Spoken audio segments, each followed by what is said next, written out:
today with Tolec from Dakota. He is an Andromeda Council representative. We're doing today the Awakening Cosmic Reality Show. And welcome, Tolec. Hi, Elena. Thanks for having me. I appreciate it. Thank you for joining me today. I'd like to begin by asking you some questions about your Andromedan experiences being on the biosphere ships. How did you find the societies like? What do they do up there? What's their everyday normal life like? Well, the Andromeda Council biospheres, and there are 12 of them.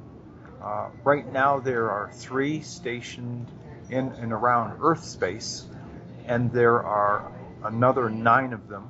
And if you add them up, you have 12. So there are 9 of them on the outer part of our solar system, protecting the Sol system, the Sol star system, and all of its planets. I don't spend a lot of time on the other biospheres. I can tell you my knowledge of them. I know that there are 6 that are dedicated as, if you will, hospital or medical craft, and I'll get into some of the details about those later. Mostly, I'm on the primary Andromeda Council biosphere, and as I've discussed with other people before, it's a place which is much like an intergalactic, interdimensional, interplanetary UN. Certainly, it's in deep space usually, but because of the becoming Earth changes and the transformational shift to this planet, it's here at this moment in time. And there are, much like a United Nations, there are a lot of advisory board meetings, subcommittee meetings that take place on the biosphere, and there are a number of different groups that meet in these, if you will, advisory boards or subcommittees. I happen to be on the Joint Earth Council subcommittee, and that particular subcommittee is responsible. There are I think about 10 or 12 of us. That subcommittee is responsible for coordinating all aspects of the arrangement of relations between the planet Earth and the Andromeda Council, as well as the Galactic Federation, which is the day-to-day operating management company, if you will, of the Andromeda Council. It's responsible for all aspects of trade.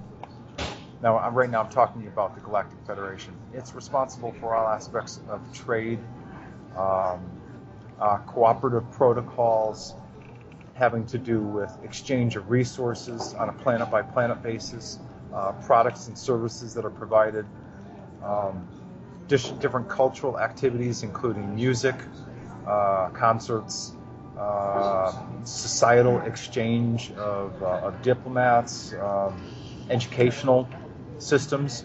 There's all sorts of things that the Galactic Federation facilitates on a planet-by-planet basis. So, why is this relevant? Well, it's relevant because after a lot of the Earth changes have happened on this planet, and there is the moment when this planet transforms and becomes a higher dimensional world, there will be a period of, as we calculate time today, there will be a period of about, I want to say 10 to 12 years of adjustment, evolution, growth. And when the collective societies of planet Earth get to a place when they are peaceful, that planet Earth collectively and singly as a world is no longer a warring planet, that is most likely the moment when the Andromeda Council and the Galactic Federation will extend membership capability to people of planet Earth. And with membership in the Andromeda Council comes membership in the Galactic Federation. So I'm Happy to happy to answer any follow-up questions to this. So go ahead. So, are the Andromedans planning to come down with some of their representatives to hopefully soon teach us about the real history of the universe and of Earth? Would you say, is there a plan for that at some time, maybe a years down the road or a few years down the road? Yes, certainly. And we've talked about this before. Just for people who are new to this concept of who and what the Andromeda Council is, in short, it's an intergalactic, interstellar, interplanetary United Nations, if you will. And there are certainly star systems and planets that are local to the Andromeda Galaxy that are members of the Andromeda Council, by the way, which is also known as the Galactic Council out in deep space. It's known as the Andromeda Council on planet Earth, but out in deep space it's known as the Galactic Council. So you have star systems and their senior homeworlds from the Andromeda Galaxy, as well as the Andromeda Constellation, as seen from planet Earth, which are members of the Andromeda Council, and many other of the senior, actually most of the other senior star systems and their homeworlds are Milky Way-based planets. So you've got both Andromeda Galaxy as well as Milky Way Galaxy members. Now, to answer your question about visitors, sometime during the height of Earth changes on this world and prior to the transformation of this planet into becoming a higher dimensional world, as well as about 10 years beyond, there will be teaching. First of all, the preliminary people who will be visiting will be Ambassador Tanka, Diplomat Maka, and Vice Chairwoman of the Council, Tanya. Those three people will be traveling throughout what we know as the U.S. and Canada and other places around the world as a preliminary effort to introduce the concept of the Council to people in person here on Earth. And they'll also be introducing the concept of who are the people of the Andromeda Council, representing the Andromeda Council, that will be visiting on Earth. And those races of people will include the people from Ventra, Tolec, Nicotate, and Retol. And there'll be many, many scout crafts, plural, traveling all across the U.S., assigned different regions, if you will: Northeast, Mid-Atlantic, Southeast, South Central, North Central, Southwest, West, and Northwest. And so you'll have different scout craft responsible for visiting different regions of the country, and each craft will likely have approximately 4 people, each of them of different sexes, both male and female, from, again, the worlds of Ventra, Tolec, Nicotate, and Retol. People always want to know when. Well, the answer to when is at that moment when the height of the Earth changes are happening on this planet.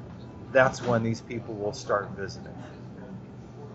And the same thing is true of Vice Chairwoman Tanya, Diplomat Maka, Ambassador Tanka.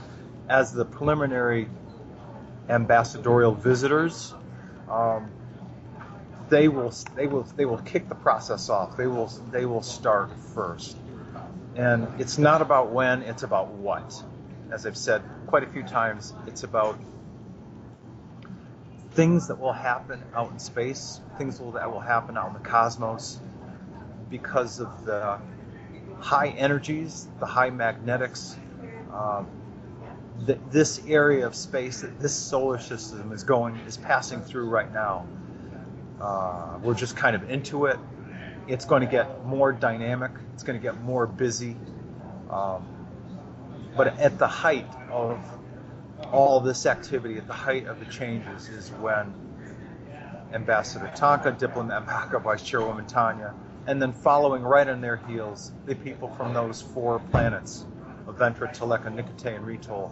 They'll be traveling to suburban, smaller cities, towns, but initially beginning with the Native American people in the U.S., because to them, people from the stars, virtually every First People, every Aboriginal race across the globe has people from the stars as being their ancestors. So they're quite familiar with the topic of star people and star ancestors.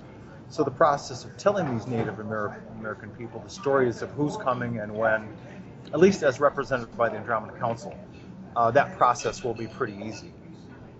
And then they'll begin with the different locations around the U.S. You'll probably see the visits starting to happen in the most open. I know right now I'm speaking about awareness and consciousness, most open areas of the country. That has to do with the Southwest and the West. And right after that, then all of the other parts of the country will become activated in terms of visitation by Andromeda Council aligned member planets. Those people, again, from Nicate, Ventra, Tolec, and Retol. And again, it's about what, not when. And the what is the height of cosmic events, height of Earth change planetary events. Mm-hmm. That's kind of when everything will get kicked off. That's interesting, because I was awoken in about 2006, so I've been aware of my Star Nation lineage, and that I don't come from Earth. I'm not originally from here. I came down here. Andromedan Pleiadian hybrid, came down for a mission. So I'm quite, and I've been visiting with about 30 different Andromeda Council staff members from the biosphere ships, getting introductions from Tolec and from Ventra. So it's interesting to see them and meet them in person up there on the ships. So I'm having a feeling that something's coming, something huge, and I sort of had a vision of, like, and they said to me, change of the guard is coming soon, so be prepared. Yeah, you make a very good point. And we were talking at least briefly about this topic in preparing for this conversation. And I can tell you and everybody else categorically that the last time I was up there, which was just a few nights ago, things are very, very serious. Normally they're just going about their jobs and they're pretty lighthearted. Collectively, my family members, the people I know from the planet Dakota, and others that work up on the primary Andromeda Council biosphere, they're actually quite lighthearted. They're playful, they're fun, they're good people. They do their jobs, but they're having a good time. Right now, things are very, very serious. And there are more meetings than normally happen because the Vice Chairwoman, Tanya, who is the person that is ultimately the next step before the top, which is Chairman Dakra. She's the person to whom all the regional, for lack of a better word, pilots, commanders, captains of each of those scout craft, she's the woman who they report to for each of the regions. And they're making preparations, they're getting ready. And it's just a very serious time because there's a lot of work that has to be done once they start visiting down here. Indeed. I mean, I've been introduced to 30, like I said, 30 different staff members, anywhere from engineers, healers, doctors, geneticists, musicians, artists, all walks of life, what they do up there. And they're giving me names, what they do, little messages. So it's interesting, and I'm just saving that information. They're even saying that on Earth we have a living library, and there's like representations of what they look like on the internet. So they're pointing me towards how they look like approximately, and saying, save this picture, save the image and the info about us, so you remember who we are. 'Cause that's on. And as long as we're talking about this, I want to take a moment just to acknowledge you and the work that you did, um, both for the Pagosa Springs Conference and the Mount Shasta Conference. You did a great job providing pictorial images of who the people from Ventra, Tolec, Nicotay, and Ritol look like, and people at both conferences had an opportunity to see that slide enlarged and up on a big screen. So there was a lot of conversation about that actually at both conferences. So I'm taking a moment to thank you for doing that work effort and creating those images. Well, thank you. My abilities allow me to psychically piggyback on things and see images, and when I go up there to the Andromeda Council biospheres and other ships that they allow me to see, they allow me to physically record in my brain what they look like and find like representations on the internet, because like what they said, we have a living library on Earth. The internet is part of that. Yes. And people often channel what they look like without knowing. There's half awoken people, they have no idea what they're drawing or digitally creating it's happening up there. Right. So, and as an example, the images that I have shown to people at these two recent conferences of Diplomat Maka, Ambassador Tanka, Vice Chairwoman Tanya, there are really good representations that I have of Earth people on this planet who look like the people that work up in the biosphere. So you're right. You get to a place where you know that you know, and trying to find an image of someone who closely resembles someone that's working up on the biosphere is something that's real. And it just helps the whole educational process. yes, indeed. I mean, of the 30 that I met, the staff members, they all have a representation of what they look like. They have these interesting skin pigmentations on their faces, and makeup artists have been able to replicate that in when they do makeup for people.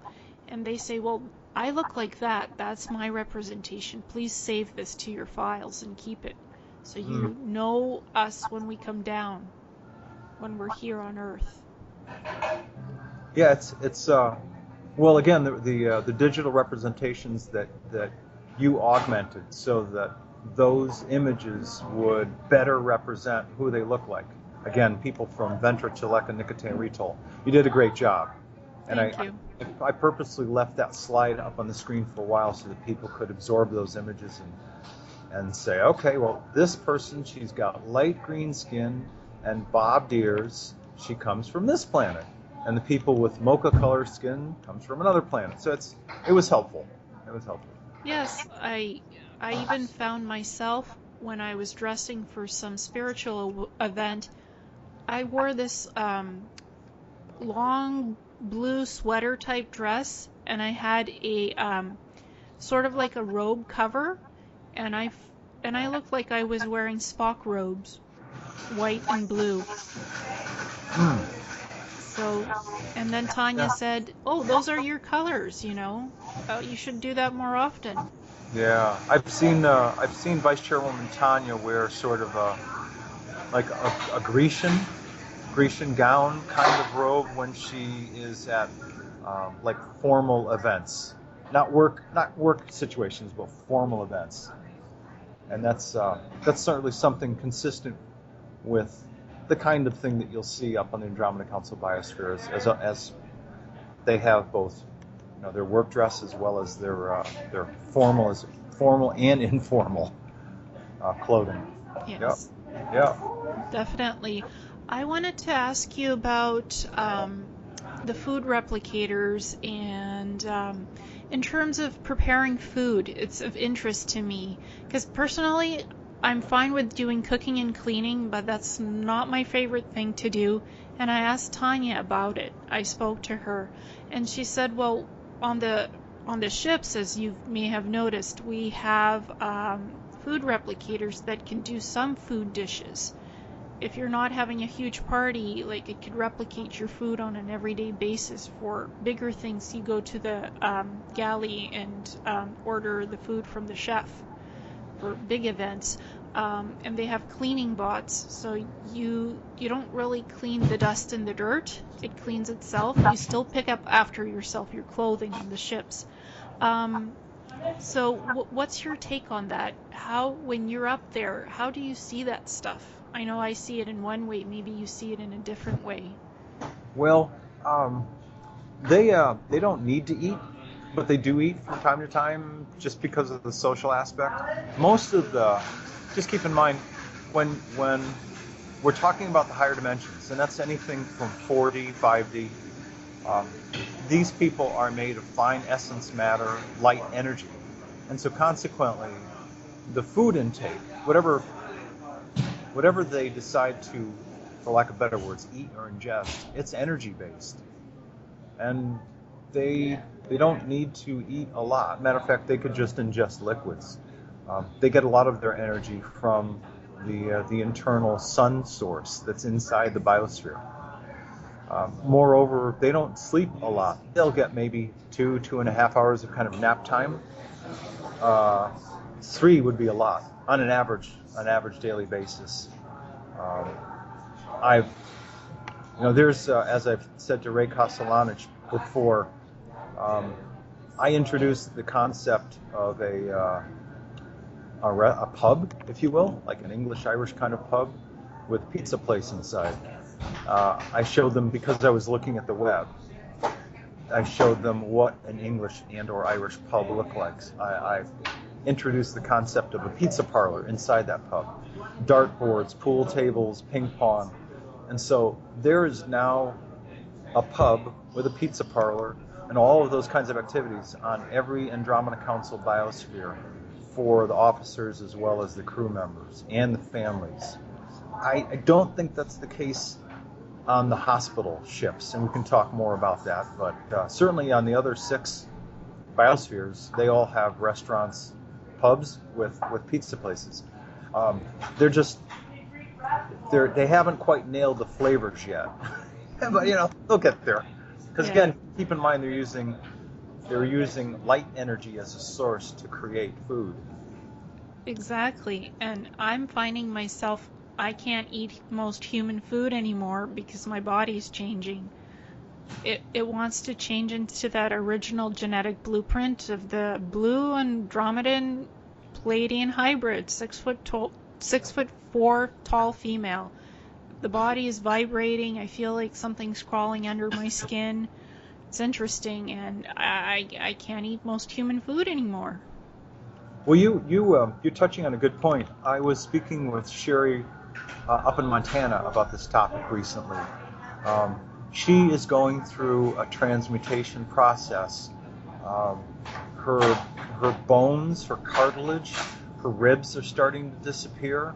Her tailbone is starting to disappear because she's chosen this method to basically deteriorate her physical organic self as she becomes a higher dimensional person. And she's heard from other people who are going through the process as well. But to get back on the topic of food, she's eating less and less and less. Just doesn't need to eat a lot. It's part of the change process.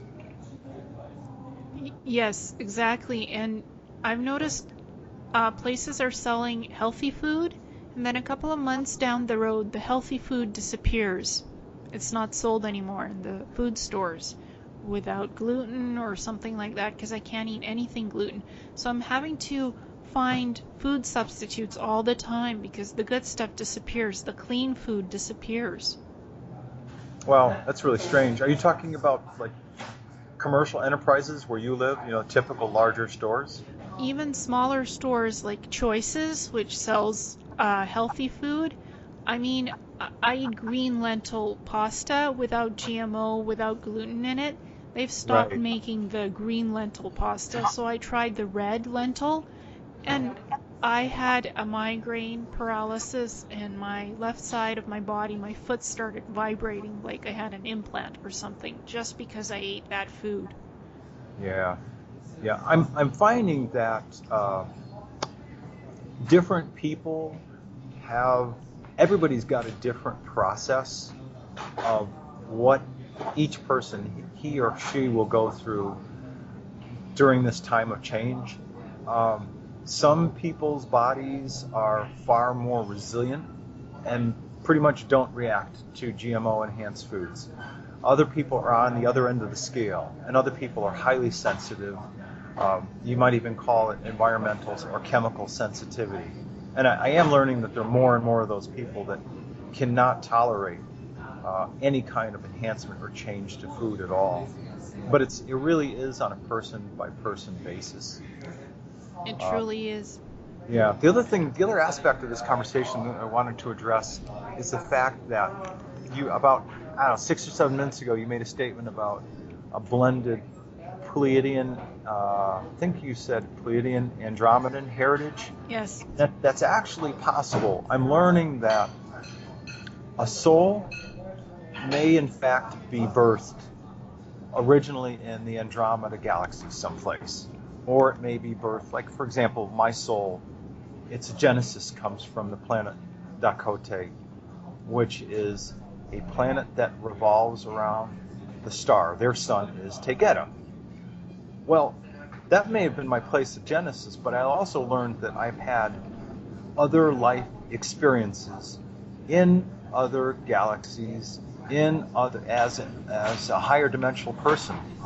I've learned that I've already been 5D. I've already been 6D, functioning and living and working. And I guess the bottom line to this information, as I've learned it and explored it with my primary contacts on the biosphere, is that we have capacity, not only have the capacity, but we are actually living multiple lives simultaneously in multiple dimensions in multiple places.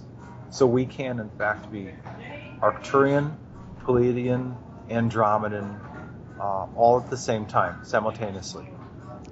Most definitely. Which is fascinating to kind of wrap your head around it. Yep. I mean, I know my original soul essence was birthed on a fire planet called Kanatra, somewhere outside of known space. So originally, I'm not Pleiadian or Andromedan, but I've had lifetimes there, so I kind of have a few origination points in the universe, not just one.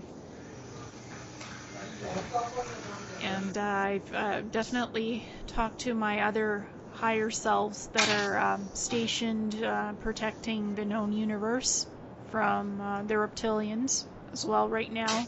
So I'm quite aware of my parallel lifetimes and concurrent lifetimes, just as what humans tend to call them, to understand this in linear time.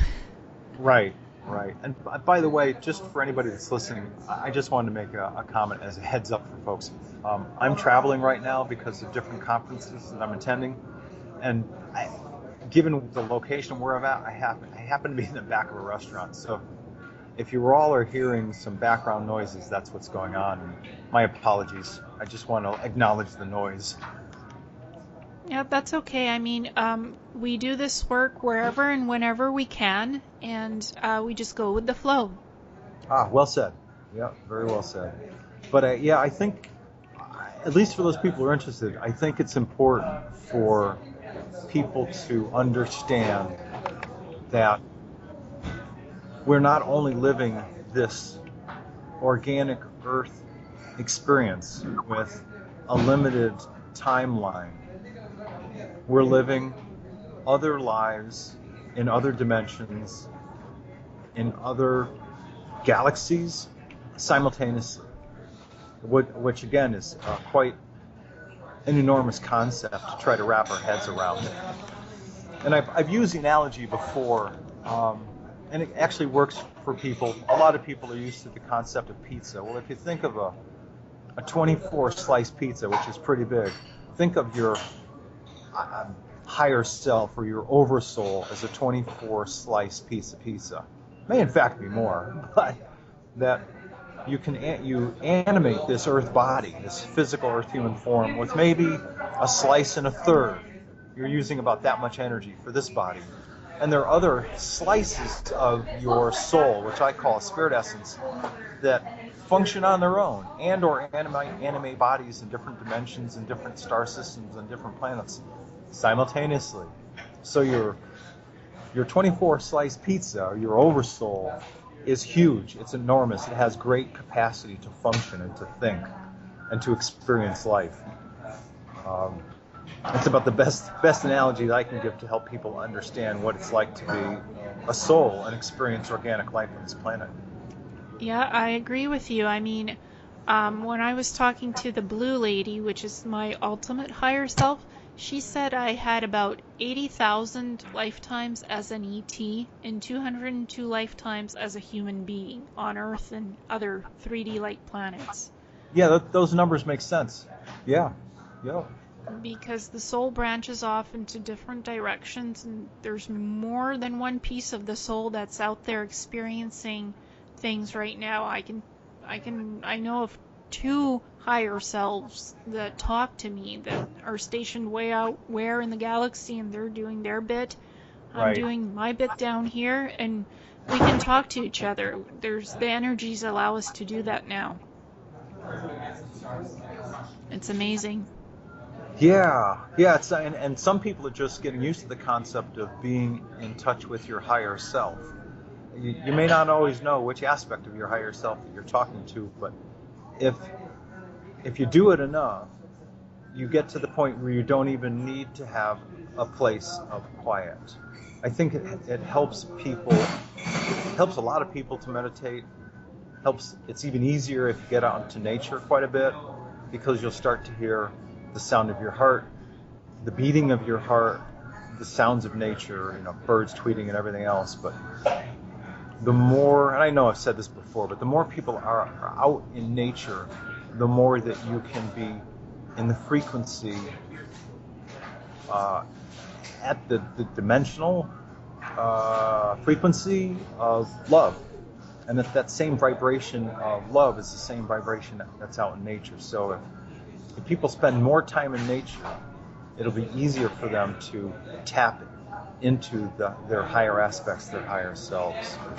Anything that you can do, the parenthetic you, anything that any of you can do to quiet your mind and be in greater touch with yourself, vis-a-vis your intuition, a lot of things will come a lot easier in your life. That's true. Another quick question I was just thinking of.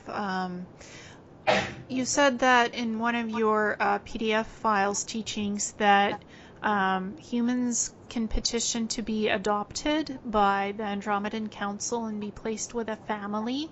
Can they do that before the shift happens, before the Andromedans come down here to teach us? Or is this part of the experience when things do shift over? Yeah, it's part of the whole transformation process, that if some humans, as an example, there will be, there's going to be one designated biosphere. I'm pretty sure it's the one called Pleiadra. And that specific biosphere is designated as for lack of better words, a transport ship for those people who won't want to live 4D and higher dimensional life on Earth. For the people that really want to continue living 3D life, they're going to need to do it on another planet, because this planet is going to become a higher dimensional world. And so those people, in essence, can hop a ride and travel on this biosphere to a virgin Earth-like world. It's actually about the size of Jupiter, which is still within the Milky Way galaxy, but it's going to take about 10 years for people to get there. Now, having said that, there are a couple of other options. For people that want to experience higher dimensional Earth life, they just stay on planet Earth. No chambers, no other kind of technology necessary, nothing. All you have to do is have the desire to stay on planet Earth and go through the transformation process, and you will. For those people who are Earth humans that want to work on the Andromeda Council biospheres, that option is available as well. And that's where you'll find the adoption process will come into place. There'll be some kind of sponsoring family that will and there'll be a number of them, that will sponsor Earth humans so that they can move up the Andromeda Council biospheres, live and work on them. And as long as we're talking about that topic of biospheres, there are 6 Andromeda Council biospheres that are designated as medical ships, hospital ships. One of them specifically is designated for Earth humans, and they can hold millions and millions and millions of people. And one of the reasons, the primary reasons why there's one hospital ship dedicated to Earth humans is because this whole process has never happened before on planet Earth. And there'll be a lot of people who intuitively know they just want to stay here on Earth as these processes are happening and changing, and they're going to need some help. Emotionally, they're going to need some help. Spiritually, they're going to need some help. There are also people who are, as a means of speaking, there will be people on Earth that after the change happens, they'll be standing around looking at their husbands or wives and their kids, and they'll be saying, "What just happened? Why does everything look different? Why are there more colors? Why are people taller? What are these animals that we've never seen before? What's going on?" Well, that Andromeda Council biosphere is essentially a place of emotional and spiritual healing. And when I say spiritual, I'm being literal. I'm talking about the fine essence, bioetheric matter that animates an Earth human body. There are some people who are going to be in some stage of shock that aren't familiar with any of the material that you and I are talking about. Mm-hmm. For those people that are, for lack of better words, suffering that kind of shock to their system, there is color, light, and sound therapy that is available and will be available for those people up on this one specific biosphere that is designated to help Earth humans make the transformation process and make the transition easier from 3D organic human to higher dimensional human. What about the humans that are ready for this right now, that are experiencing these changes, like right now, going through them? Can they go up on the biosphere ship to the hospital ship and get the healing now, or do they have to wait, do you think? No, they've got to wait until the actual the height of the cosmic activity, the height of Earth changes. That's when all of that activity will start kicking in gear. Yes. Well, I mean, for me, it's kicking its gear right now. It's doing it to me now. So I'm gonna help myself go through. I feel like I need to go through this change right now. I cannot wait longer. So I'm gonna do something interesting and try it out and see how it works for me. Sure. Yeah, there are, like I said, there are other people like Sherry up in Montana and others that I've talked to that their bodies are already transmuted. Yes. And so, I don't know exactly what that process is like for them, other than the actual lessening, the deterioration of cartilage and bone and muscle and everything else. It's going to be an interesting process as it continues to evolve. Certainly for everybody on this planet, some faster, some slower. Yeah. For me, it's fast because I have to, when I'm out in public, I have to wear dark glasses because I can't adjust to the lighting anymore, to the fluorescents that are everywhere. You have other questions? Yes. How was your Mount Shasta conference experience? How was that like, the energies? The first Mount Shasta conference was great. There were, I want to say, overall, at least a couple hundred people, maybe more. It was held in a camping area close to Mount Shasta. There were campsites. There was I think like if you will, like a docent's cabin, and then there was also a cabin for the speakers, for some of the speakers. I stayed in a private home. Myself and Alex Collier stayed in a private home down in Mount Shasta City, which was an enjoyable experience. I enjoyed it. I had a great time. It was I've attended conferences before, going back into the early '90s, and a lot of them they're held in um, hotels and motels and conference centers. And this experience was just a real joy because we were up close to Mount Shasta. We were in the pine trees, fresh air. The first couple of days there was some smoke because of some fires that were close by, but it's cleared out on the third day. Um, I met Michael Sala because I was housed with Alex Collier. He and I spent some time together. I met some great people. It was a great experience. It really was. And the people that attended the conference were very nice. I was very well received. I spoke on Friday. I spoke for about an hour and 45 minutes, and I was well received during the time that I spoke. And on the last day of the conference, there was a panel discussion with myself, Michael Sala, Alex Collier, Ted Marr, James Gilliand, and a few others. I was just a great experience. It was nice to be out in the fresh air, up in the pine trees, as compared to in a conference center someplace. I can tell you that there were a lot of people. There were a couple of authorized campfire areas, people with their smartphones and iPhones and iPads taking photographs. There were photos of campfires and people and balls of light orbs everywhere. I mean, the photos that people took were saturated with images of balls of light orbs, otherwise known as fifth dimensional people. Mm-hmm. They simply shrink their energy forms down into little balls of light, and they come and visit, and they experience, the high energy of that conference. And that was certainly a high energy conference. And as long as we're on the topic of Mount Shasta, I will be speaking 12 days from now on October the 17th at the 2015 Higher Dimensional Shift Conference in Mount Shasta. I'll be speaking. Joe Mara will be speaking. It's Dr. Joe Mara. He had his own internet radio show, Guiding Light. Victoria Vives, who's a shamanic healer, and Cedar Moss, who's a intuitive and shamanic healer and counselor as well. And there's a flyer for that conference up on the Andromeda Council website for anybody that's interested in attending. They can go read about the information, purchase tickets there, and everything else. So I feel kind of blessed to be able to do two conferences in the Mount Shasta area this year. It's an incredible area.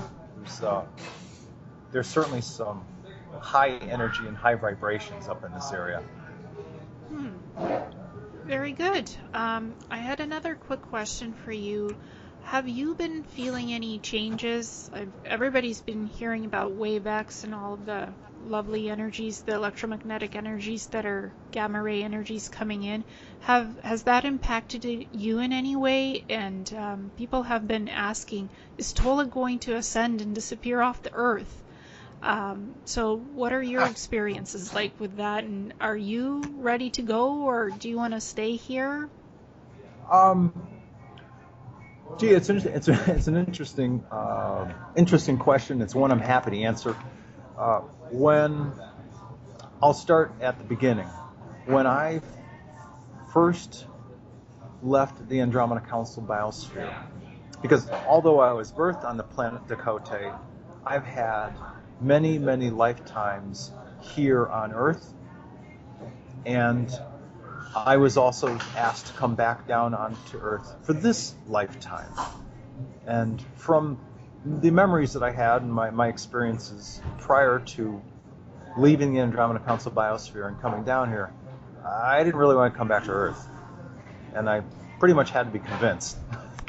Having said that, it's an absolutely beautiful planet, and it's an incredible planet, and it's a beautiful place to live. And I would not say that I've had an easy life. It's been very challenging, but I've had a very enjoyable life here. As an Earth human, I've had a great career. This is a different time in my life. I'm doing all of this Tolec work, and I'm here on planet doing this Tolec work for as long as I need to be here on planet. Um, am I ready to go off planet? No, I'm not. I still have some additional work to do here on planet uh, with this work persona name of Tolec. Uh, I will be here on planet as long as they need me here on planet, either doing conferences and or speaking in conversations, interviews like this. Um, when it is time for me to leave, which will likely be during the peak of the Earth changes, during the moment, likely probably just prior to the moment of the transformation of this world, um, I already have if you will, a succession plan in place where somebody will make an announcement that I've officially left planet. Um, uh, there's a replacement for me. I certainly don't believe that he will take over this Tolec role at all, but I have future work to do on the Andromeda Council biosphere as well as in deep space. There's My memory is correct on this one. There are 21 other star systems, more specifically their home worlds, with at least 3 planets that are Earth-like. And those 3 Earth-like planets, though they have far fewer societies and far fewer cultures, kind of like 1 or 2 races of people on a per-planet basis, they've already been infiltrated and compromised and abused by Draco and Hydra reptilians on those worlds as well. And sometime in their future, their near future, they too will be transitioning and transforming from 3D organic worlds to 4D, higher dimensional worlds. And so my work will likely take me to those worlds sometime in the not too distant future. But step 1 for me is to complete this Tolec work. And then at the appropriate point in time, they'll tap me on the shoulder and say, okay, it's time for you to work up here on the Andromeda Council biosphere. And my Tolec work on the planet will be complete at that moment in time, but it's certainly not now, that's for sure. Mm-hmm. Well, I have a feeling I'll be leaving as well when the time is up for me here when my work is finished. Yeah, and physically, this body, I'm fine. I'm not experiencing any issues at all, other than the normal tweaks and squeaks of the normal aging process. I'm fine. This is a very healthy body, so I personally am not experiencing any large or medium swings up and down in energy or mood at all. I'm very, very balanced. So any of the energies that are coming out onto this planet, for the most part, aren't affecting me. But that's just me. Everybody's different. For sure. I mean, all people go through their growth stages at their own time in their own place. Oh, absolutely.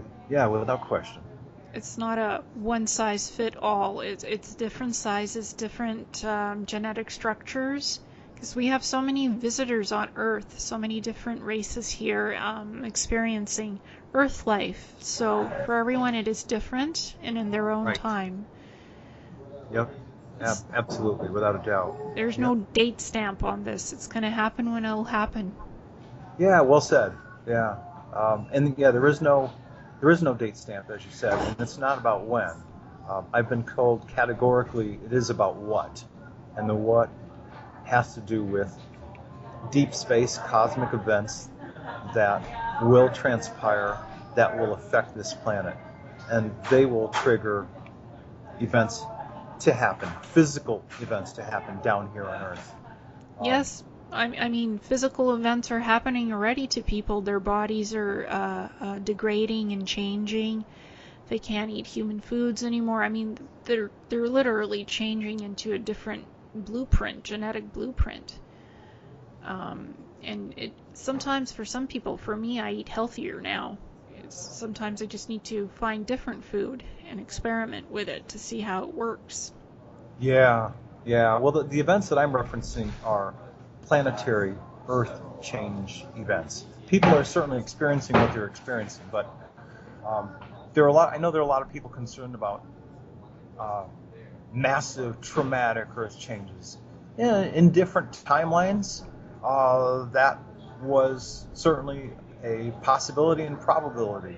Will there still be Earth changes on this planet based on what I've been told? Yes, there will be. But they've been mitigated, and they will be mitigated to some degree by the people of the Andromeda Council and other good ET races that are helping to mitigate and lessen the impact of Earth changes. Well, I mean, all of this scare tactics, that an asteroid will hit us, an earthquake will destroy us, it's all designed in the media to scare people into fear factoring, which, if you don't look at it that way, it's not going to happen that way. It's your perception, too, that creates these outcomes and timelines. Well, I'm glad you're bringing this topic up from this perspective because, at least for me, for Mark Kimmel and other people, if you look at this topic from a 3D perspective, not you specifically, the parenthetical you, people out there, they could easily get angry, they could get upset, they could feel threatened that their way of life is about to change. I have never suggested or said that an asteroid will hit this planet. Is it likely we'll have a flyby? Sure, it's likely, it's possible. But this topic is not about what will or will not happen. I'm addressing this topic of consciousness from an awareness and consciousness perspective, which is, are you being a 3D person who is choosing to live in fear of change? Are you a 3D organic human who is in fear of or concerned about losing his or her Earth human body? Those are possible realities, but as I've said many times, the Earth human body that you use as, if you will, an avatar to make your way around in this really short life of 55, 65, 75, 80 years, even 15 or 20 years, whatever the lifespan is, that lifespan of your organic body is infinitesimally small compared to the thousands and thousands of years of life that you live as a higher dimensional human. If you're on this planet and you're having and living a 4D or 5D awareness, a 4D or 5D consciousness, you're not going to be concerned about whether you lose this body or not. You're just not, because your body is not the definition of who you are. The loss of the Earth body is not the end of the human soul. No, it's not. I mean, I'm not afraid of death. I'm actually... No, I'm not saying you. I'm yeah, just saying in general. All the people out there. Yeah, I mean, for me, and as an example, sometimes I'm afraid to live than to die. I'm not afraid to die because I know I won't die. My soul is eternal. It never dies, really. Yeah. That's just everything that I've learned indicates that we are so much more than these Earth human bodies that live relatively speaking, a really, really short lifetime. You know, whether it's 8, 12, 15 years or 75, 80 years. It's just like the snap of a finger compared to the totality of your higher dimensional self. Exactly, and we choose to experience what we want to experience, and we come down to planets to do that as well, not just missions. It's about experiencing something new, something interesting, and adding that to our toolkit of abilities. Yeah, and it's a process, becoming, and I know a lot of people use these words, but I don't think that they truly understand what they mean. Becoming spiritually aware is not about getting closer to God or Creator or creation or the source, the force, the one, whatever word you want to use. You can do that as a process of becoming more spiritual. But the process of becoming spiritually aware is actually the process of learning about your spirit essence, your fine matter essence, heritage. Who are you? Where did you come from? And more specifically, what are your gifts and skills unique to you? Not you, the parenthetical you, all of us out there. as we live these lives on this planet. That's what spiritual awareness is all about. Learning about the truth and the depth of your soul and what makes you unique. Well said. Yeah, that's what spiritual awareness is all about. At least the way I've been taught. Me too. That's what I found out. I've never prayed to one God, to one being. I have always known that there's something out there, there's more, that everything is made of this energy, this fluidic energy, and you experience it as you're meant to, and you learn from yourself about your higher self, about your energetic self, not just your, the body that you're in. Because you're more than just one level of being, you're multiple levels of being. You exist in more than one place, so it's all about these processes of learning who you are and who you interact with at times too. It helps to enrich your life. Yeah. As I've learned about the different aspects of myself, and we talked about this earlier, I've been astounded to learn that I've already been a 5D person, I've already been a 6D person, but the language is actually more accurately, I am living a 3D organic life. I am living a 5D higher dimensional life. I am living a 6D higher dimensional life all at the same time. I said this to Don Daniels.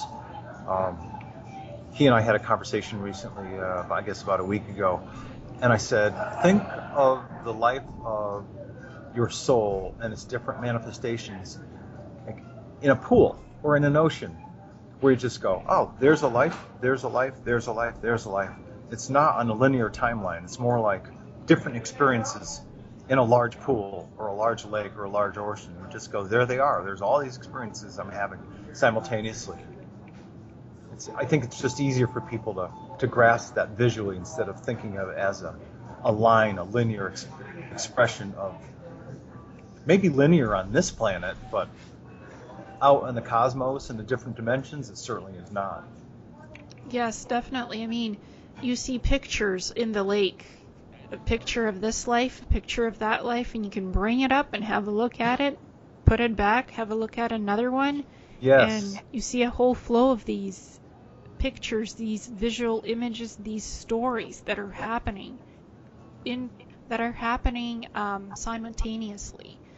So it's interesting. You can pick and choose to have a look at them, put them back, go forward, go backwards, go to the present, and explore.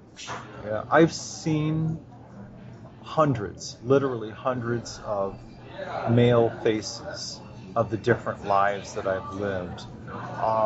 And the best metaphor I can give people is, pick up like a thick book, 2 to 3 inches thick, and you open the cover, and then you just kind of use your thumb and flip through all the pages. I've seen hundreds of faces of my different lives on this planet.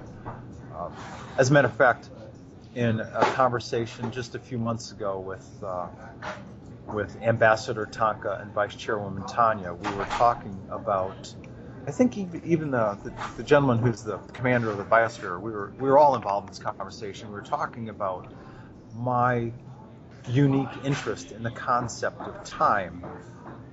And I think we talked about this briefly, but it's a story worth telling so that people grasp the difference between higher dimensional life and 3D life. Mm-hmm. They told me that most of the other star seeds that started coming down onto this planet about 100,000 years ago, they started coming down on this planet about 100,000 years ago. And prior to that, most of the slices of soul essence have been Lemurian that are on this world. About 70% of the people on this world are in fact Lemurian. And the remaining approximate 30% of us are from different star systems, from different worlds, from different dimensions, all taking on a living Earth human life. So I'm okay, got that concept nailed.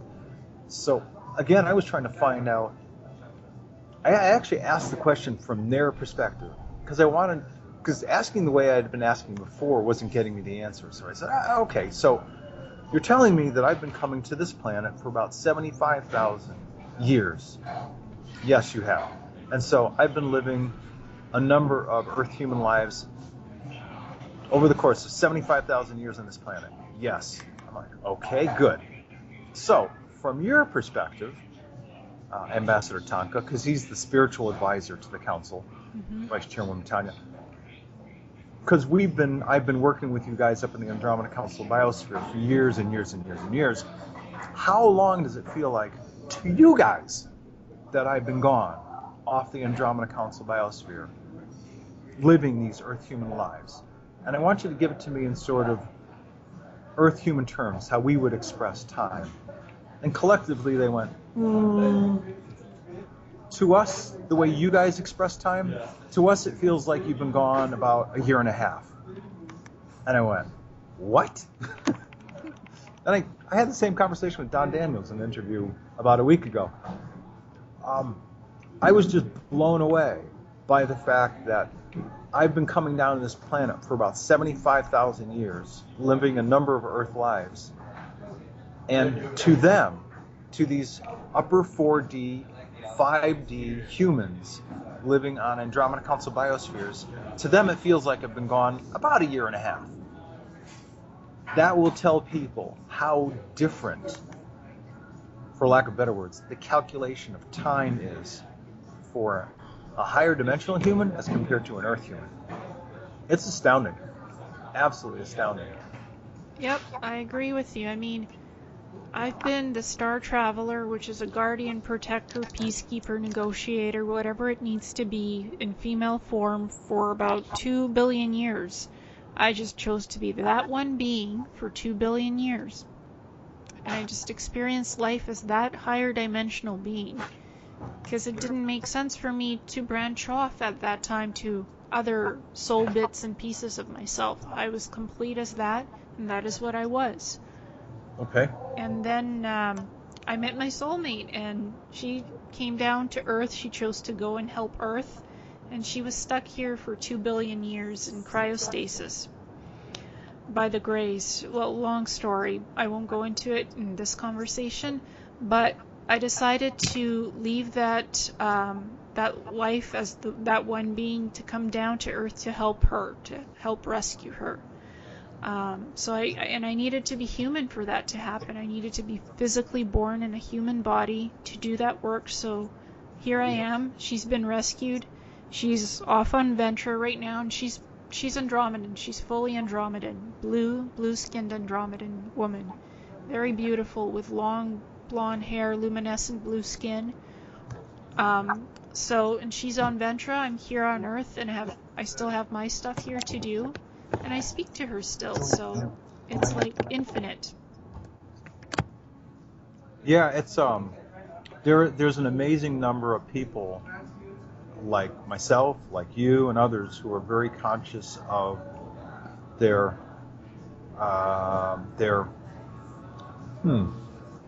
if you will, the totality of their life experiences and what their work is here on planet. Yeah, without a doubt. And you're not the only one. Nope, there's a lot of people who are experiencing interesting things right now. It's the most interesting time in Earth's history to be here. There hasn't been a moment like this in a long time, so we're witnessing something special on this planet. Oh yeah, absolutely. My contacts have told me that the transformation of this world from a 3D organic world into a higher dimensional world with a new energy source at the core of this planet called SAR, which came in on 12/21/12. That's unprecedented. It's never happened before. Let me try it this way. There has been and continues to be evolutionary changes within the frequency spectrum of higher dimensional worlds, quite a bit. But it's the first time that an organic world will be transforming into becoming a higher dimensional fine essence matter world. Completely unprecedented, never happened before. Can you give me a moment, say about 30 or 40 seconds? Sure. Okay.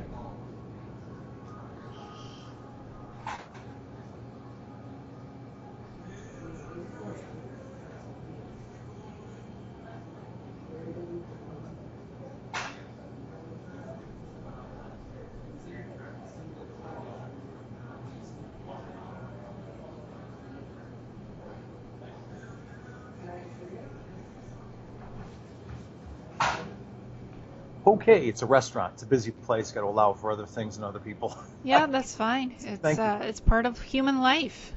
It's part of the 3D experience and seeing different things around you and experiencing things all at the same time. Yeah, absolutely. Absolutely.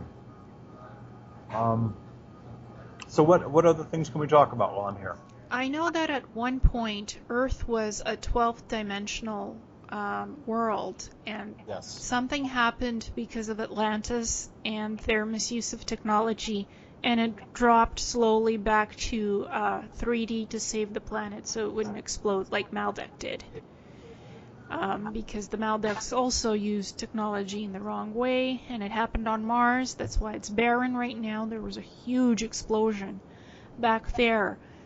Do you think if humans continue the way they are now, that there's a possibility of a timeline where that could happen again?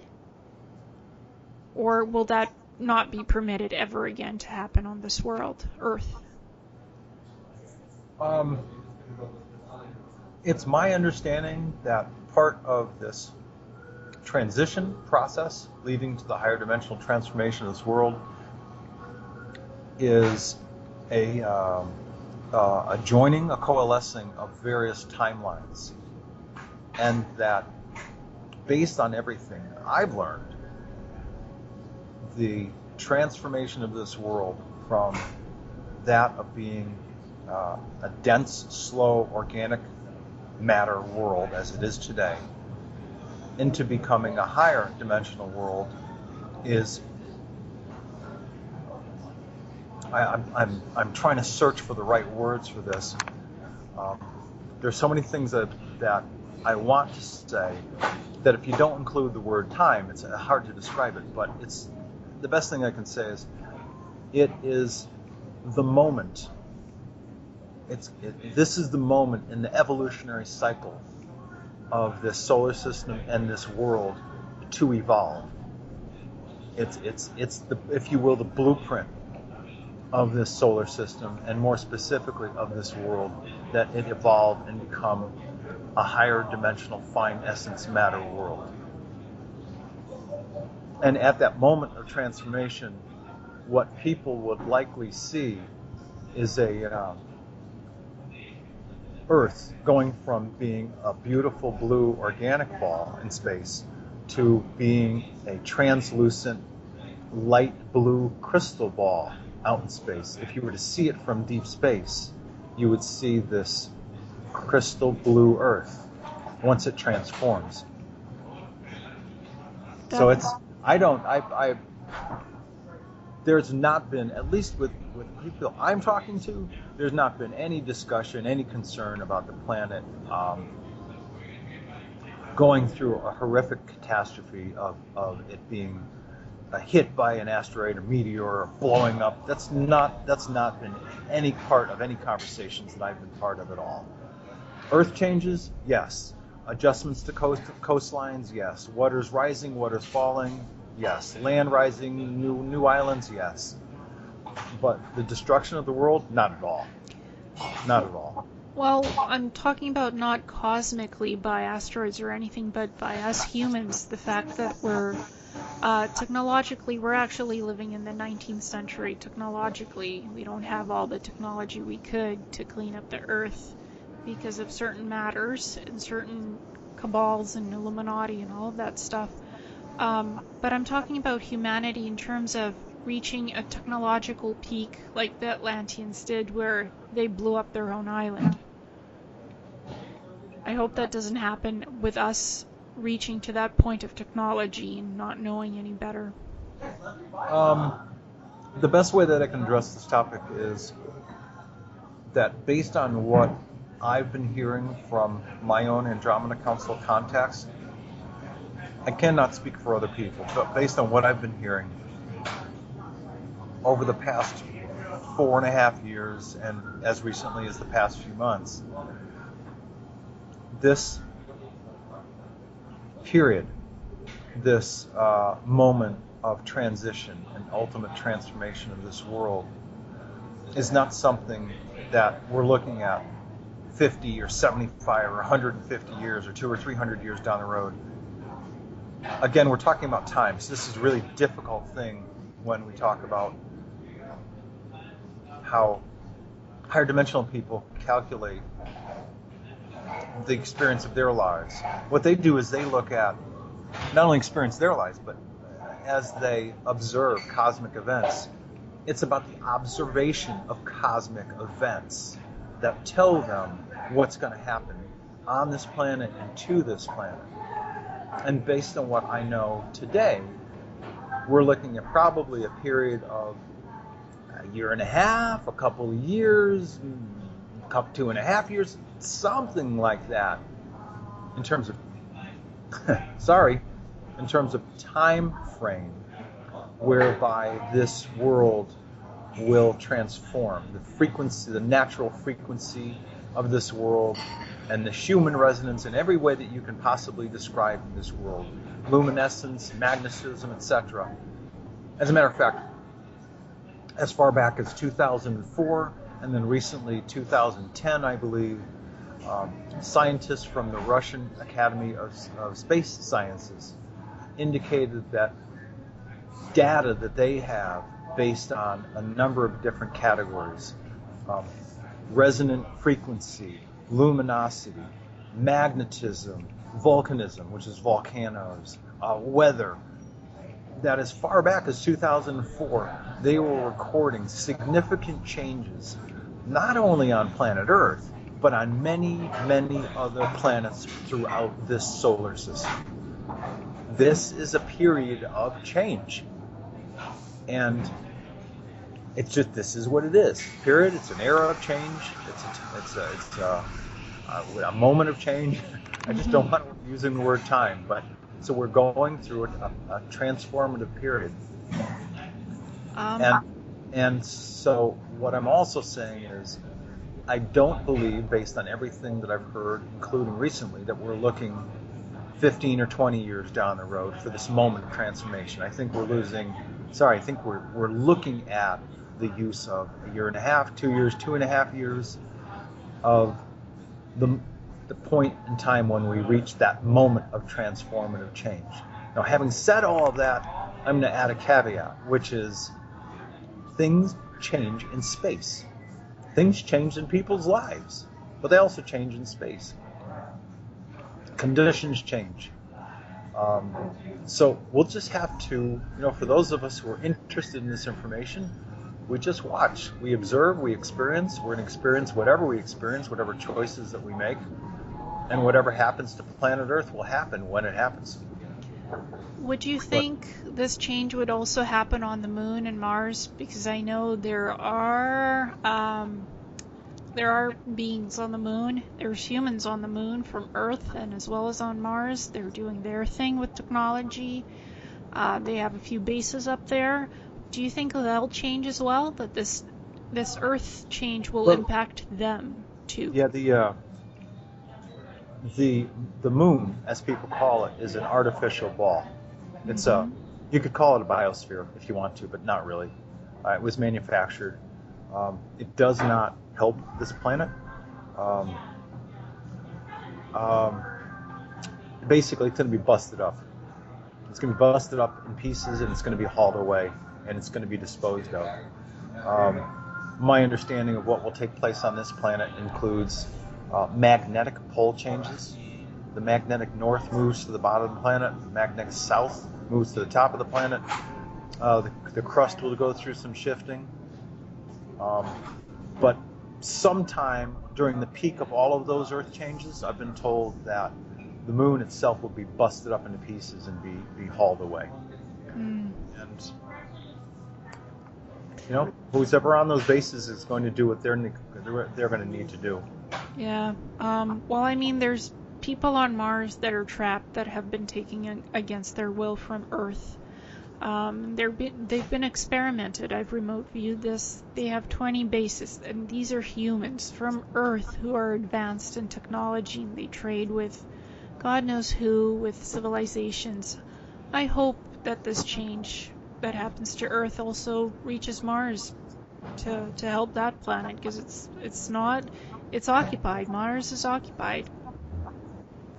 Yeah. I can tell you, in fact, that any of the large-scale reptilian bases that were operating on Mars'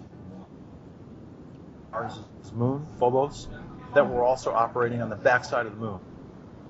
The large-scale reptilian bases that were operating in all three places have been taken out, and they were taken out, a year and a half, 2 years ago. Yeah, but there's still humans The operating other their own bases. the other operations, yeah, yes, yeah, there are other bases, other operations that are happening with, American, Canadian, British, German, Israeli, and on and on and on. Russian. Matter of fact, if you talk to Andy Basiago or Alfred Weber, Randy Kramer, and others, they will tell you about the different bases. The ICC Mining Corporation that's doing their thing on Mars. Oh yes, they're not just doing mining; yeah, they're doing other things. Yeah, those are organic ET operations. Organic ET, organic human operations in cooperation with Americans and Russians and Germans and everybody else. And I don't have any knowledge of the kind of things that Randy Kramer and this gentleman, Good ETXG, Corey Good's talking about. A couple of people have asked me a couple of questions, but he only knows what he knows to the extent that it's been revealed to him. Information is segmented and compartmentalized. Yes. And I don't attend the meetings that he alleges that he attends. So I can't, and I don't have deep knowledge about what he talks about. Yeah, I just tend to stay away from those type of people because they have their own stuff and we do our own stuff. But I did go on Mars and I did check up on the ICC, and they're not doing very nice things to people. I don't want to go into detail what goes on there because it's a bit atrocious, but those guys, I hope they're cleaned up at some point because they're violating human rights laws beyond the scope of human rights laws. What's acceptable? Yeah. I know I said this before, but it was a while ago. The people of the Andromeda Council, and it's not only the people of the member planets of the Andromeda Council, but any races that are members of the Andromeda Council or the Galactic Federation, there's a set of guidelines and directives and protocols.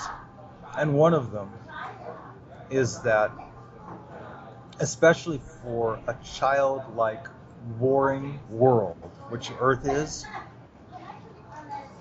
for the members of the Andromeda Council and the Galactic Federation, they do not intercede or get involved in Earth-human affairs, which means human to human. France against Germany, Germany against France, France against Italy, Italy against Russia, and on and on and on. And whatever races are, they do not get involved. And the only times that they're getting involved during this contemporary era is when it has to do with the launching and or detonating of nuclear missiles. They are not allowing it. They're just, both the people from the Andromeda Council as well as other good ET races are not allowing that kind of activity because it harms, and not only harms planet Earth, but there's a ripple effect energetically out through space, and they're just not they're not going to allow it. Well, good, because the ICC is making mass fusion bombs to nuke other cities on other planets. They're experimenting with this technology. They hope to launch. So, I mean, if those guys are up to something, if they try something, maybe they could be stopped from blowing things up with their advanced technology. They like to experiment with technology, that ICC, and their business. I mean, that's what I saw when I remote viewed it. I'm like, what?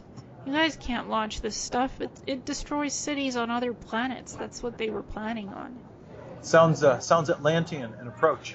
It is, because these guys think in terms of money and power. Money and power. They don't think in terms of energy and how it affects other people if they blow up other cities on other planets. And these guys trade with advanced civilizations. Humans are trading with advanced civilizations on Mars.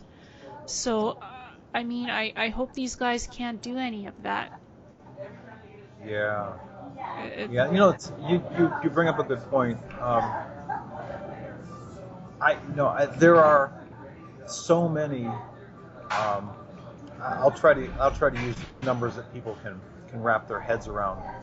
There are thousands and thousands and thousands, probably millions. I don't know what the number is, but let's say thousands and thousands of organic life forms.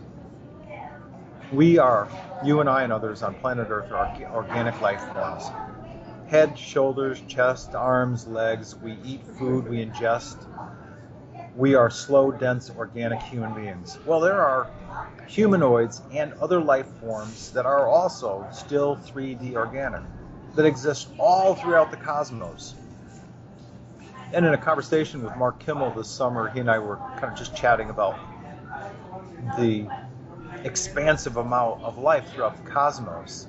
And he said to me that his literal Andromedan, because his soul essence is from the Andromeda galaxy, his Andromeda contact people were telling him and shared information with him that indicates that there's millions and millions of life forms out there. Some have physicality, some don't. Some have form, some don't. But that like 99% of the millions of life forms that are out there are higher dimensional. yes. And that 99%, for the most part, isn't even aware of the thousands of us that are organic. Kind of like we are traveling so slow as turtles that they don't even see us doing what we're doing. Because as higher dimensional beings, they move at unprecedented speeds, kind of like the hare and the tortoise. Yeah, and we don't see them because they're cloaked. Well, yeah, that's true as well. But to think about the fact that 99% of all life and all of the dimensions, out of 100%, is higher dimensional, and yet there's still thousands and thousands and thousands of life forms that are organic. Those are just astounding numbers. And I'm just using numbers that people can wrap their heads around. The numbers are probably actually a lot bigger. Yes, and there's also not just one universe, there's a few universes. So Yes. try to wrap your mind around that one. It's incredible. Yeah, very well said. Yeah. I mean, I was a 12th dimensional being called an L, and they live in a different universe.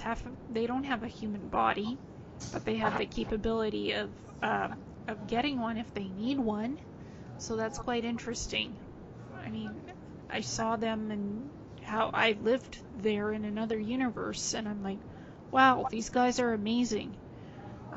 So, I mean, there's all kinds of different, like you said, corporeal beings and non-corporeal, higher dimensions, multi-universes, and humans, even in a 3D body, have the capability of traveling into higher dimensions. We're not just one set of 3D.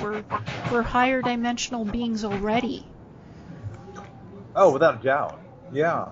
And we can, when we are traveling and working as a higher dimensional person, if and when necessary, we can manifest a human organic body to go down to an organic planet. And we can create that humanoid body to make it look like whatever we want to. Basically from the fourth dimension on up, you have the capability to do that. But mostly it's 4D and 5D people that do that. From what I understand, from 6D on up, they're just pure energy, pure light, pure energy. They can create form if they want to, but there's really no need. Yeah, unless they want to see something interesting and go to a planet. And they can have that ability. And right. I've experienced the Star Traveler doing that quite a bit, shifting between dimensions, higher 5D to 12D and lower, and taking on different forms and shapes and bodies, visiting millions of different planets, building biosphere ships. So it's like I even saw how this universe was created.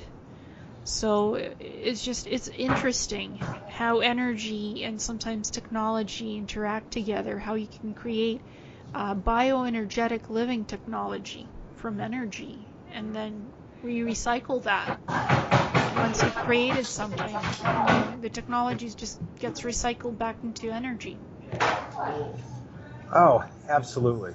Absolutely. I've been astounded at the technology that I've seen, not only in the primary Andromeda Council biosphere, but on the hospital biospheres that I've visited. The use of color and sound and light therapy is astounding.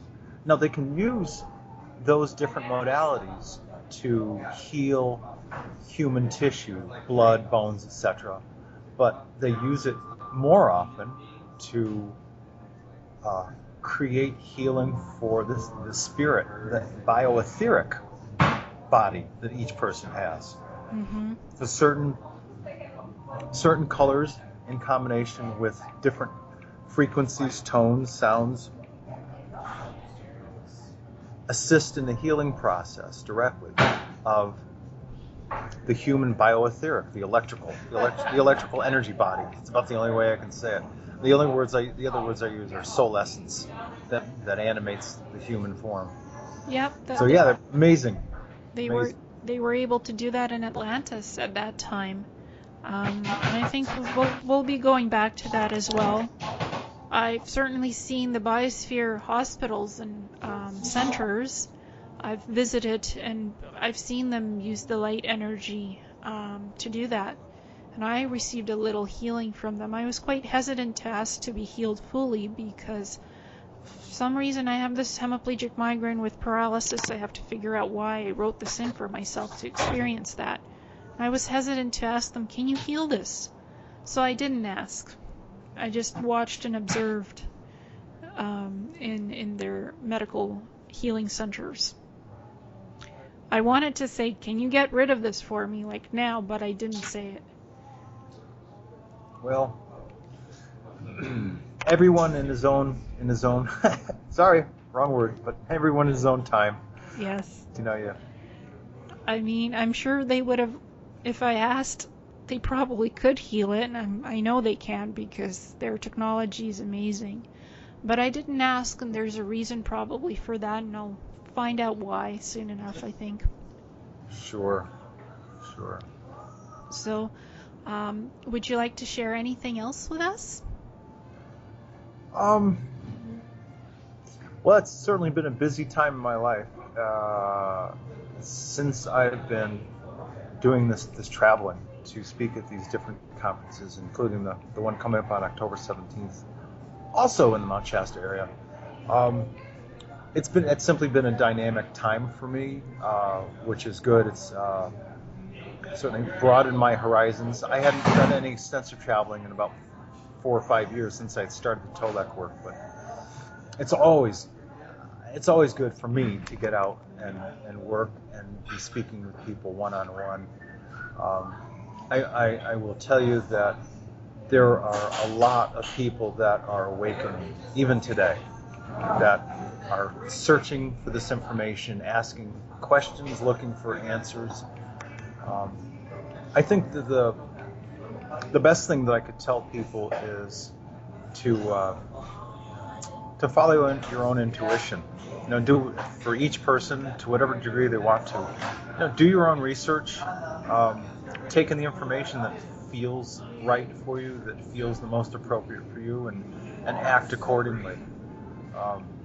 Many times I'll say, set your intention, intention, give it attention, and then take action, follow through. And I think those words are wise for anything in life in terms of trying to accomplish things. Me too, I agree with you. I always try to access universal knowledge, not just on the internet. I go to the cosmos, I go to the Akashics, to the universe itself, and I ask my questions out there just to get that pure essence, fine matter essence answer, the clean answer that I want. Yeah, you make a really good point. You can ask of your higher self and see what you get intuitively, but I'm amazed at how fast things manifest in my own life if I ask my own contacts, who I work with on the Andromeda Council. I'm human like everybody else. I don't always think to ask.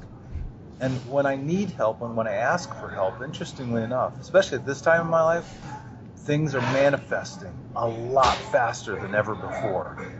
If my heart is pure and my desire is real, and it's, if you will, it's good for me, it doesn't bring harm to others, then things are manifesting pretty fast in my life. So the process of manifesting is absolutely real.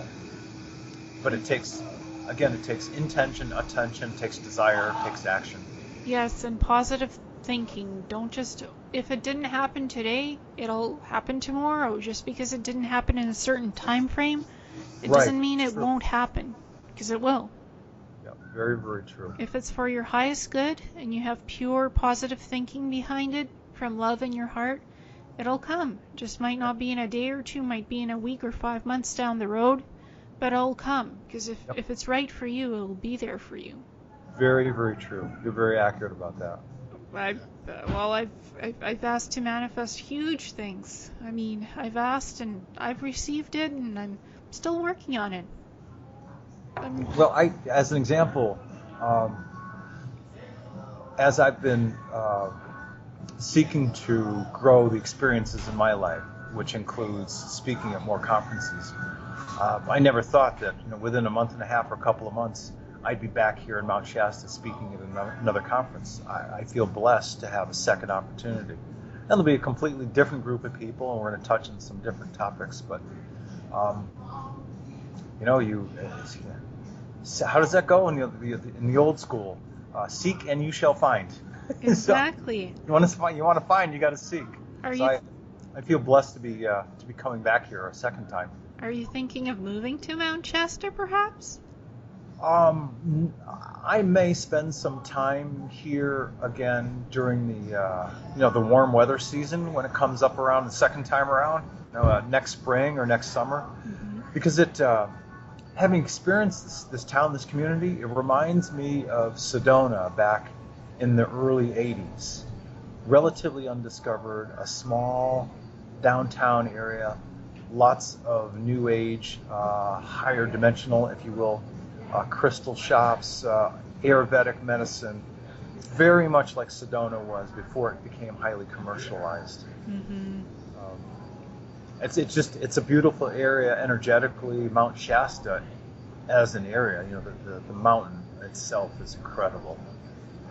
So I don't think I'd ever move here full time because I haven't lived in winters for years. But I may spend some more time here. Yeah, I got a feeling you'd be visiting a bit more. Probably. It's an amazing place, and all the spaceships you can see zipping in and out from the mountaintop. Well, not only that, but all the higher dimensional life forms that are already living here on planet. I get a sense that a bunch of them live in this area because of the naturally high vibration of this area. Yeah. And like I said, I saw all of those people's iPhones and cameras, digital cameras, and all the different orbs and balls of light in the photos. I was astounded to see the density and the numbers of those living energy beings that decide, that you can actually see. The camera lens can capture those things. The human eye is not that quick yet. It will be, but not yet. Yep. But the camera lens can capture it. Certainly the digital ones can. I mean, and there's this really beautiful harmonics crystal chamber right under Mount Shasta. Yes, I've heard. Yeah. People can just go in, and their lifespan is enhanced by 20 years. You look more youthful, and you're instantly healed. And that's not chambers that change you. It's just a healing. They're grown crystals. They're huge crystals that are natural and that are just there in that harmonics chamber to heal people. It doesn't change you on a ascension level. It just provides some natural healing from the earth. Wow. Yeah, this is a pretty incredible planet.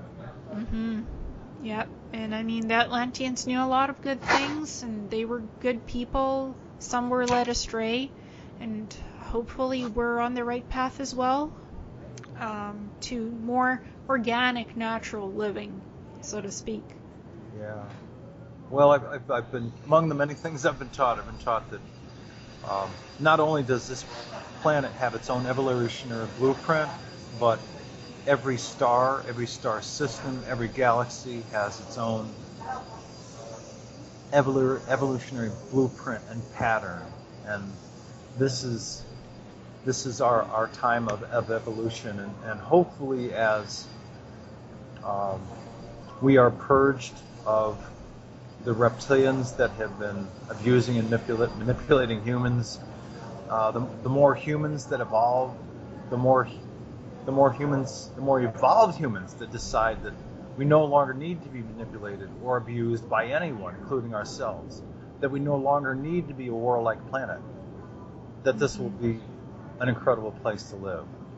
But change needs to happen, and Mother Earth is certainly ready for a change, without doubt. There's been years and years and years of toxicity, and so she's not going to stand for it. No, I'm ready for change. I'm ready to evolve my genetic blueprint, and I think I'm ready to do it on my own time schedule, like now. Well, I've heard this from some of the other women who I've been speaking with. Well, I mean, so you're certainly not alone. Yeah, my body's just saying, I want to transform, but I need some help here. Do you know how to activate this? Can you help me here? And I'm like, okay, well, I'm going to go and get something called quantum healing hypnosis, a technique created by Dolores Cannon. Yes, I've heard of it. It allows you to talk to your higher self and to find out what's up, where you're going, what you need, what you want, what you got to do. Yeah, and you're going to the right source. Your higher self will lead the way for you. Yep. So there's of all things, there's a song by the musician, the artist called Sting, and I forget all the words, but I'm going to paraphrase the if you will, the melody of the song. Mm-hmm. I think it's the title. Let your soul be your pilot. Very, very accurate words, and that also means let your intuition, let your higher self guide the way for you. Yep, and my higher self keeps buzzing me. Why aren't you that blue Andromedan Palladian hybrid yet? Get on it, woman. My higher self, she's a blue lady. She's blue, and she's very tall, and she's like, well, why aren't you transforming? Like, you're ready, go for it. That's your natural form. That would be your natural higher dimensional form. That light blue, 12-foot tall being. That makes a lot of sense. Not 12 feet, 6'4". I really don't want to be too tall. Otherwise, I need too tall for me. You can manifest whatever height you want. Don't worry about it. Exactly, and I'm getting the sense I'll be back and forth between Earth and other planets and Earth and delegating and negotiating. It's just, but it includes my body changing. I'll still keep my body. It's just going to be changed and different, and I'm ready for it now because my shift is internal. It's happening now, so I'm ready to transform, literally. And whoever's not ready for me, that's okay. I understand. So we'll see what happens. I'm going to do my QHHT. My higher self told me it's going to be 4 hours, 52 questions, a lot of healing, a lot of resolutions. So, I'm going to change up some soul contracts, switch up some vows, make some new ones, and go from there. All right. Yeah, whatever processes whatever processes your higher dimensional self, your intuition tells you to follow, you're absolutely right by following them. Well, I'm certainly gonna see what the experience brings me, and just enjoy wherever my life takes me. Enjoy it. Yeah, absolutely accurate. Yep. Well, listen, I want to thank you for having me today.